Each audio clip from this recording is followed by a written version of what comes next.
Más de 14.000 alumnos se inscriben en el Instituto Politécnico Nacional para los cursos del presente año.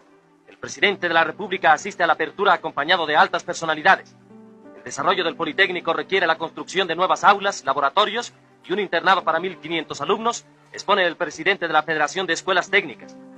El licenciado Val Vidal, secretario de Educación, analiza la importancia de la educación técnica como base indispensable para la industrialización de México. Una institución educativa no nace del vacío, nace de las promesas rotas de una nación, de la urgencia del progreso y el choque entre la ciencia y la realidad social. El Instituto Politécnico Nacional carga en sus siglas el peso de un México que busca modernizarse a toda costa. Pero hoy, en pleno siglo XXI, esas mismas bases están crujiendo bajo el peso de su propia historia.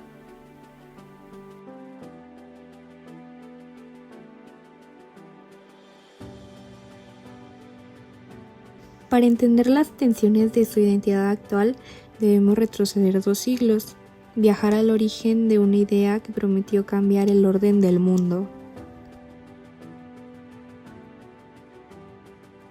Hablamos del positivismo, una corriente que colocó a la ciencia como el único símbolo legítimo del proceso humano. A inicios del siglo XIX, en Francia, Auguste Comte acuñó un pensamiento determinante. El conocimiento válido solo es aquel que está respaldado por el método científico. Esta filosofía se convirtió en el motor ideológico de la revolución industrial en Europa. Las ciudades se poblaron, el campo se abandonó y el estilo de vida cambió para siempre.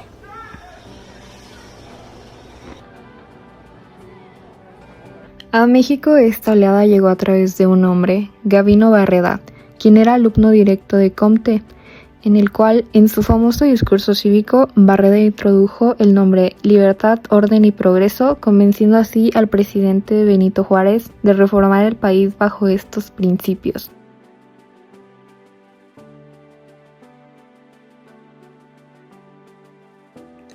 El primer golpe maestro fue la reforma educativa de 1867 y la creación de la Escuela Nacional Preparatoria. El objetivo, ¿cuál era? Pues era simplemente arrebatar del control de las mentes a la Iglesia Católica, eliminar el dogma y formar a una élite científica capaz de gobernar el futuro.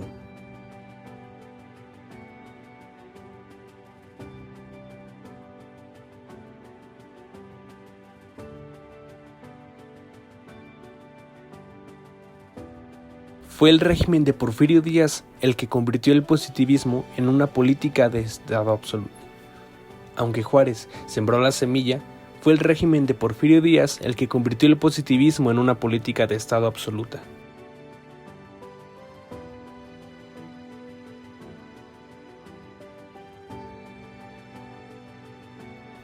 Durante 31 años, el país experimentó una estabilidad económica y un desarrollo de infraestructura sin precedentes. Entró el telégrafo, el tren y la industria petrolera.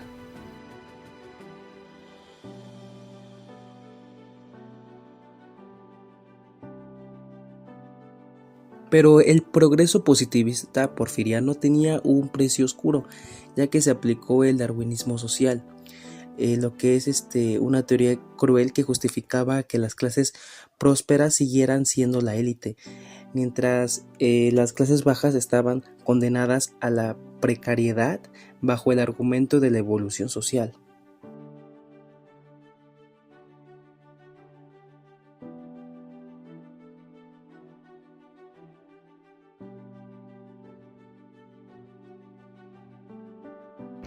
El 80% de la economía mexicana terminó controlada por empresas extranjeras, principalmente norteamericanas. El país creció en asfalto y riqueza para unos pocos, pero se desangró en desigualdad social. El orden forzado por la dictadura estaba a punto de estallar.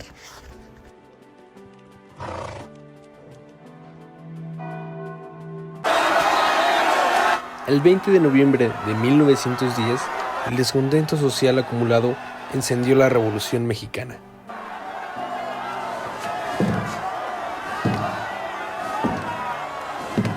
¿Por qué la gente dejó de quererme?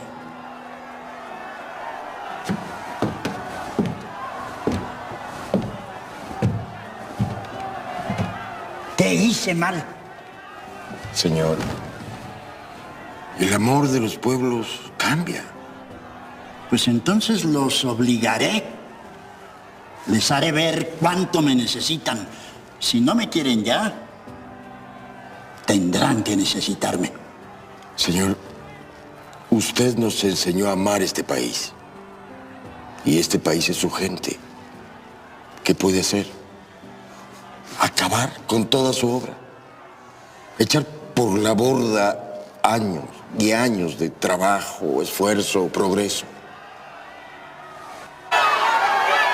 Las demandas eran claras: restitución de tierras, democracia y el fin de la exclusión social del porfiriato. No se preocupe, don Pepe. Díaz renunció en el 1911 y muere en el exilio. Pero el país queda devastado, fragmentado y económicamente asfixiado.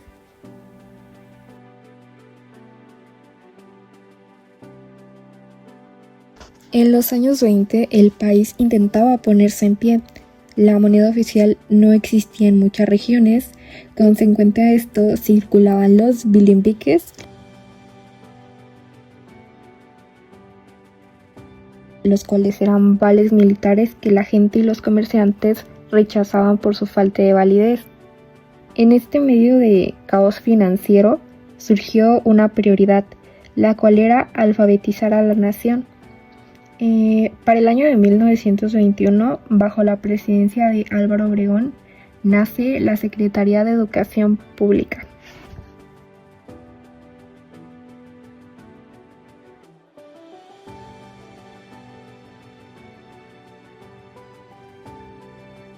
Sin embargo, las misiones culturales viajaron a las zonas rurales para que se les enseñara a las personas de esos lugares a leer, pero no solamente eso, ya que también tenían algo muy bueno que les iba a ayudar en el futuro a las personas, lo cual era oficios obviamente relativamente fáciles de aprender y prácticos para realizar, ya que estos eran principalmente la carpintería, la herrería, la albañilería, ya que por primera vez el hijo del campesino tenía una herramienta, ¿no?, para defenderse del abuso.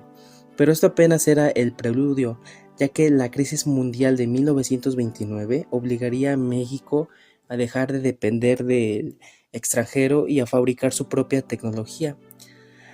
El escenario para el nacimiento del Politécnica estaba listo.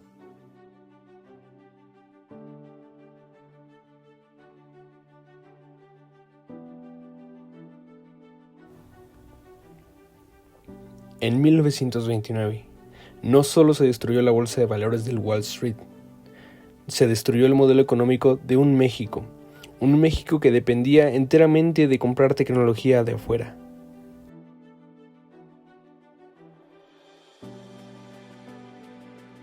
La Gran Depresión nos obligó a mirarnos al espejo y hacernos una pregunta incómoda. ¿Cómo pretendemos ser una nación soberana si no sabemos construir nuestras propias máquinas?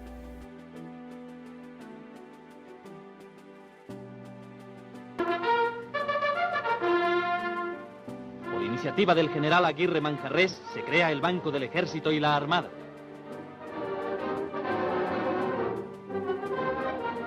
El presidente de la República, acompañado de altos funcionarios, inaugura esta institución única en el mundo. El gerente licenciado Vázquez Mendoza dice: el gobierno paga así la deuda. El maximato y la unificación de la moneda con el Banco de México nos dieron una tregua económica, pero la verdadera respuesta no vendría de las finanzas, sino de las aulas. Agradezco la oportunidad que se me brinda para explicar las causas de mi destierro. Equipo técnico que prestará al Ejército y a la Marina todos los servicios de las modernas organizaciones bancarias. El 1 de enero de 1936, el presidente Lázaro Cárdenas del Río firma el decreto de la creación de una institución que cambiaría el ADN de la educación en México. Estamos hablando del Instituto Politécnico Nacional.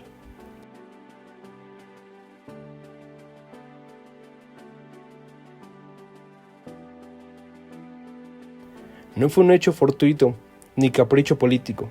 Fue un proyecto de ingeniería social diseñado para convertir de forma masiva a hijos de obreros y campesinos en los ingenieros que levantarían el crecimiento de México moderno. Con la teoría y en los talleres y laboratorios con el conocimiento objetivo y funcional de los equipos industriales. En esta era de las máquinas, los hombres que dominan las diversas ramas de la técnica representan las fuerzas de choque para la recuperación económico-industrial de México. Siguiendo la tradición en el Palacio de las Bellas Artes, con asistencia de los directores del Politécnico y la ESIME, el secretario de Educación, licenciado Gual Vidal, entrega anillos simbólicos a los nuevos ingenieros y medallas a distinguidos maestros de la escuela que se retiran del servicio. La técnica al servicio de la patria. 6 palabras que se convirtieron en un escudo, en una mantra y en una declaración de principios. Mientras la Universidad Nacional miraba hacia las humanidades y las élites intelectuales, el IPN nació con los pies bien hundidos en la tierra, mirando hacia las clases populares. Nació para consolidar una independencia que México no tenía, la independencia científica y tecnológica.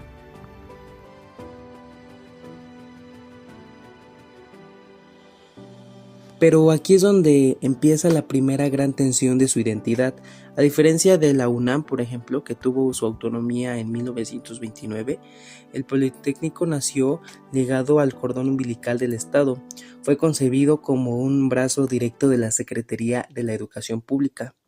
En aquel momento tenía sentido, ya que el gobierno necesitaba dirigir la industrialización de forma centralizada para la expropiación petrolera y el reparto agrario.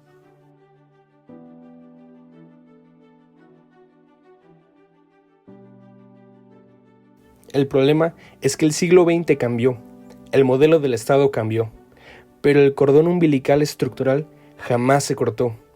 Hoy, en pleno siglo XXI, cada decisión administrativa, cada peso asignado al presupuesto y cada actualización del plan de estudios tiene que pasar por escritos de burocracia federal. El Instituto Politécnico Nacional quedó atrapado en el diseño de su propio creador.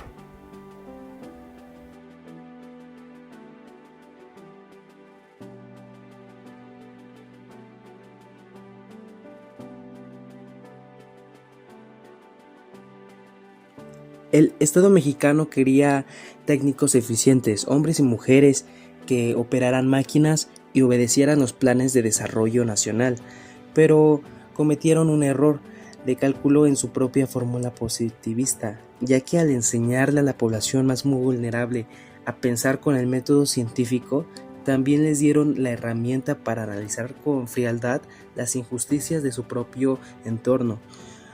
No puedes crear ingenieros críticos en el laboratorio y esperar que sean ciudadanos sumisos en las calles.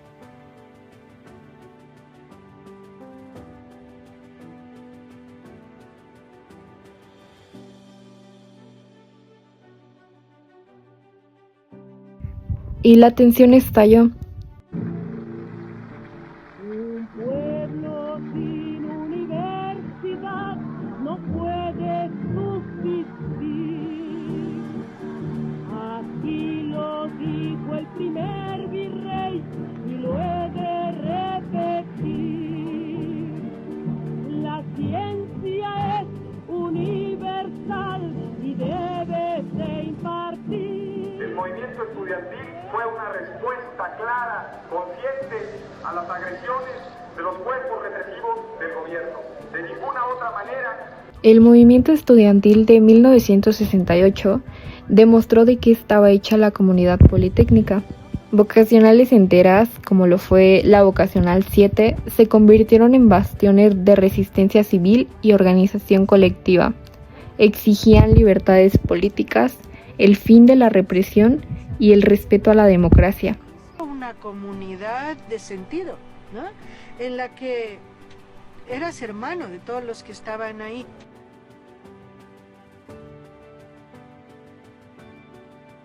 La respuesta oficial fue la brutalidad de la masacre de Tlatelolco. Ese proceso no ha concluido porque hubo quien creyó que asesinando a los jóvenes del 68 acabarían con esa dignidad que hoy nos tiene aquí. Los jóvenes aquí reunidos, los jóvenes herederos del 68, ayer levantamos los escombros, hoy construimos una nueva universidad. 3 años después, las calles de Ciudad de México se volvieron a teñir de sangre con el halconazo. Escuchen, jóvenes profascistas. Ustedes, la universidad y el gobierno desempeñan funciones complementarias, de ninguna manera opuestas.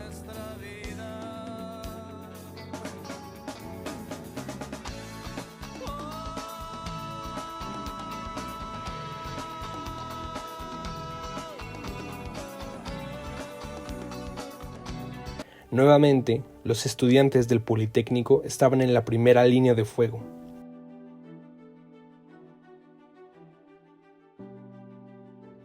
Estas cicatrices históricas redefinieron para siempre la identidad nacional.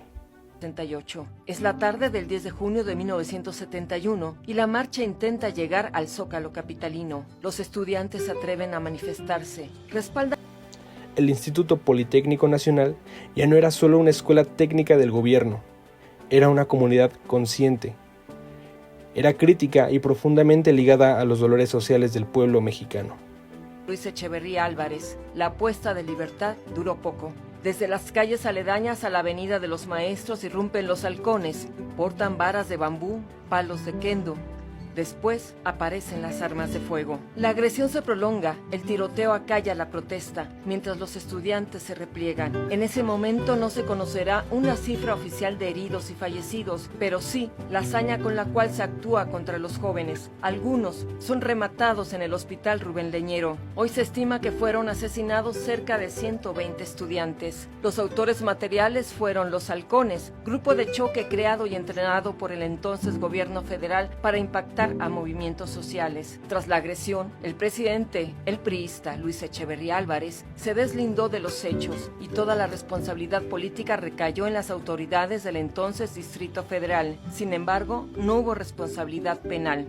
Lo que vemos hoy en día en las asambleas, en los paros locales por falta de seguridad, las demandas por beca o las protestas por las condiciones de los planteles, no son eventos aislados. Son el eco vivo de esta herencia. Hay una línea histórica directa entre el estudiante que marchaba en el 68 contra los tanques y el estudiante del siglo XXI que hoy toma el micrófono para denunciar que su laboratorio se está cayendo a pedazos. La protesta es parte de su ADN institucional.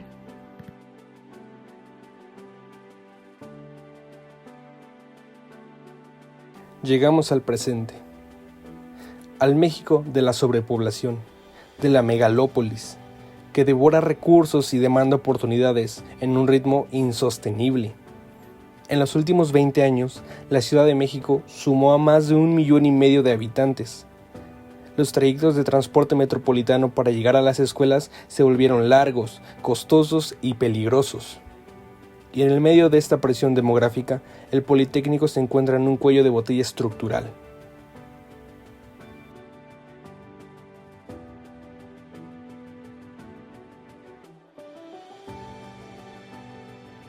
Para intentar cumplir con su misión social, el instituto incrementó drásticamente su matrícula de golpe, metiendo a más de 47,000 nuevos alumnos al sistema. ¿Cuál fue el resultado? Pues fue un colapso logístico interno. Hoy nos enfrentamos, por ejemplo, al absurdo fenómeno de la saturación educativa. Jóvenes que solo consiguen cupo para inscribir 2 o 3 materias por semestre porque los salones no dan abasto. Su proceso de graduación se congela, atrapándonos en un ciclo de rezago interminable.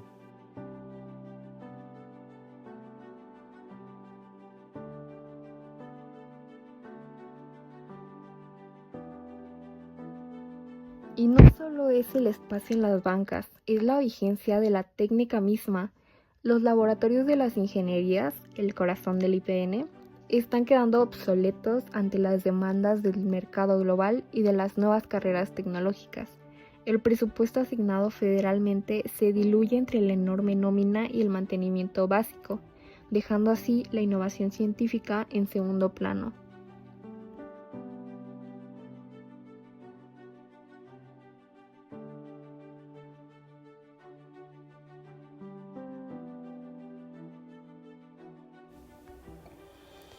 El Instituto Politécnico Nacional se encuentra en una encrucijada histórica entre su pasado y su futuro. Nació de la lógica positivista del progreso material y se modeló en el fuego de la justicia revolucionaria. Del 2 de octubre de 1968. Es la tarde del... Pero los retos del siglo XXI exigen algo más que resistir. Lo que exigen es una transformación. A la comunidad estudiantil de la Universidad Autónoma de Nuevo León, que recientemente había vivido un conflicto en defensa de su autonomía. A la protesta se suman demandas de libertad para presos políticos, democracia y cuestionamientos al presidente Luis Echeverría. Exigen abrir el debate definitivo sobre la autonomía responsable que les permita actualizar sus planes de estudio y manejar sus recursos con agilidad tecnológica.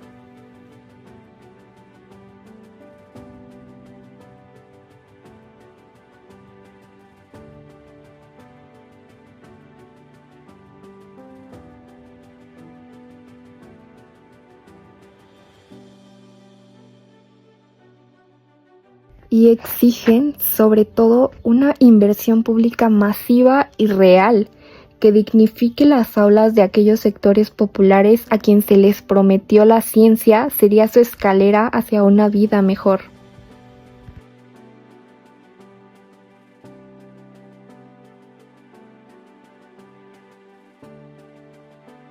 Porque si la técnica deja de actualizarse, si las aulas se cierran por saturación y si el presupuesto se convierte en un límite para la mente de sus estudiantes, entonces la frase perderá su sentido. El Politécnico tiene un reto, el reto de seguir demostrando por qué, a pesar de todas sus tensiones, su técnica debe seguir estando, hoy más que nunca y estrictamente debe estar al servicio de la patria.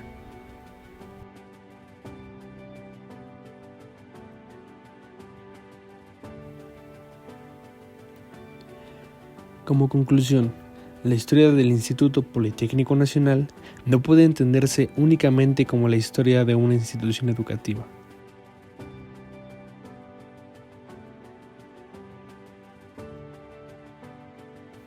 El Politécnico es en muchos sentidos el reflejo de las contradicciones, aspiraciones y crisis del propio México.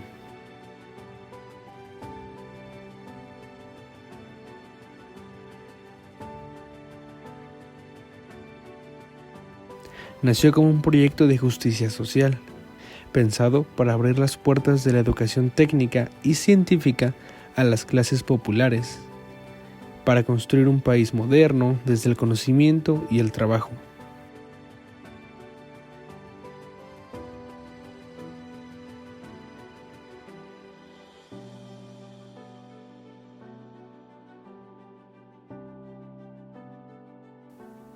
Sin embargo, en pleno siglo XXI, ese mismo proyecto enfrenta tensiones profundas, tensiones que ponen a prueba su capacidad de sobrevivir y transformarse para adaptarse al nuevo siglo.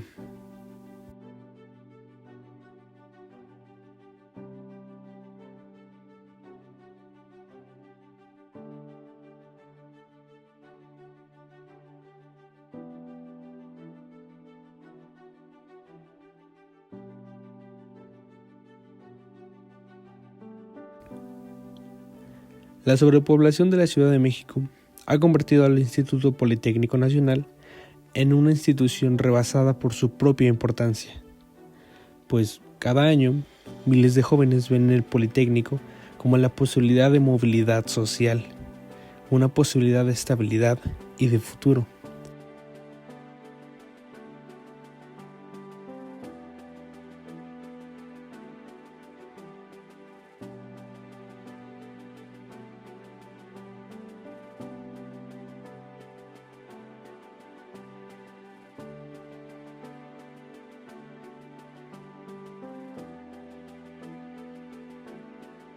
Pero la enorme demanda contrasta con una infraestructura que está deteriorada, que ya se encuentra insuficiente y muchas veces abandonada.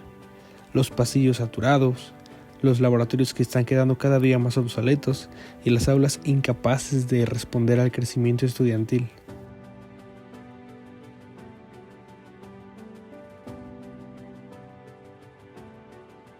Todo esto revela una realidad dolorosa.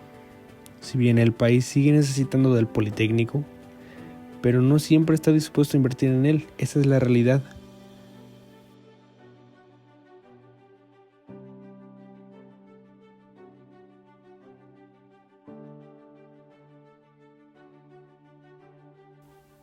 A esto se sumó una falta de autonomía, una deuda histórica que ha marcado la relación del instituto con el poder público, con el poder político.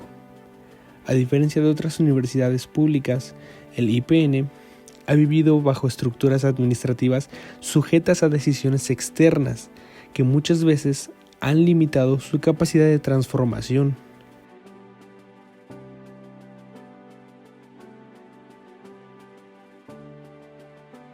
Esta dependencia ha generado conflictos recurrentes, tensiones internas y movimientos estudiantiles que buscan defender la identidad y el rumbo de la institución, porque la historia del Politécnico también es una historia de resistencia.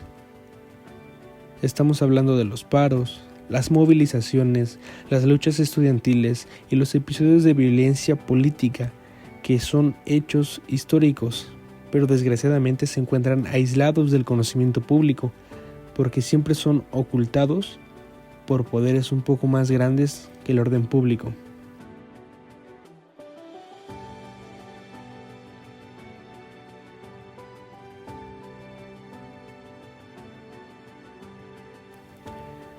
Todo esto son síntomas de una comunidad que constantemente ha tenido que pelear por espacios dignos, por mejores condiciones y por el derecho a decidir sobre su propio futuro. Desde los conflictos sociales del siglo XX hasta las crisis contemporáneas, el Instituto Politécnico Nacional ha sido escenario de las fracturas nacionales, de la desigualdad, de la centralización, el abandono institucional y exclusiones educativas. Pero quizá la tensión más grave del siglo XXI sea el rezago. Pues si bien miles de estudiantes se enfrentan retrasos académicos, pero esto no siempre es su culpa, sino a veces puede ser por falta de grupos, por falta de docentes capacitados, por espacio y por recursos. El tiempo que debería ser una herramienta de formación se convierte para muchos en incertidumbre. Y aún así, el Politécnico continúa formando ingenieros, formando científicos, médicos y técnicos que sostienen gran parte del desarrollo nacional. Esa paradoja define al instituto, una institución golpeada, pero indispensable para México. El futuro del Politécnico dependerá de las decisiones que México tome sobre la educación pública. Si el abandono continúa, el riesgo no es solo de deterioro físico. Estamos hablando de las instalaciones, sino también del debilitamiento de uno de los proyectos educativos más importantes de América Latina.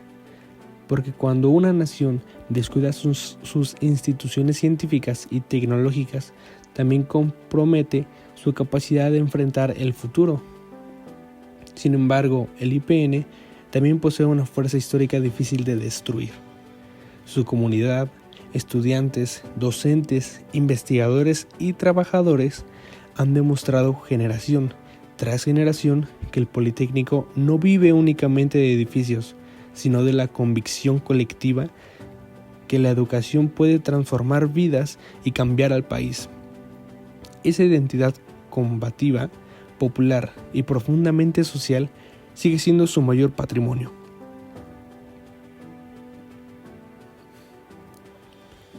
En un mundo marcado por la automatización, la inteligencia artificial, las crisis ambientales y las nuevas desigualdades globales, México necesitará más ciencia, más tecnología y más educación pública, no menos. Pues el Politécnico podría convertirse nuevamente en un motor estratégico para el desarrollo nacional, pero para ello necesitará renovar autonomía, inversión y una visión a largo plazo, una visión que entienda que educar no es un gasto, sino más bien es una apuesta al futuro. El destino del Instituto Politécnico Nacional sigue abierto, entre el desgaste y la esperanza, entre la crisis y la resistencia. El IPN continúa siendo una pregunta vigente para México. ¿Qué país queremos construir y qué lugar tendrá la educación pública dentro de él? Porque mientras exista un joven dispuesto a cruzar las puertas buscando una oportunidad, el Politécnico seguirá siendo mucho más que una escuela. Será el símbolo de la lucha permanente por el conocimiento, la igualdad y el futuro.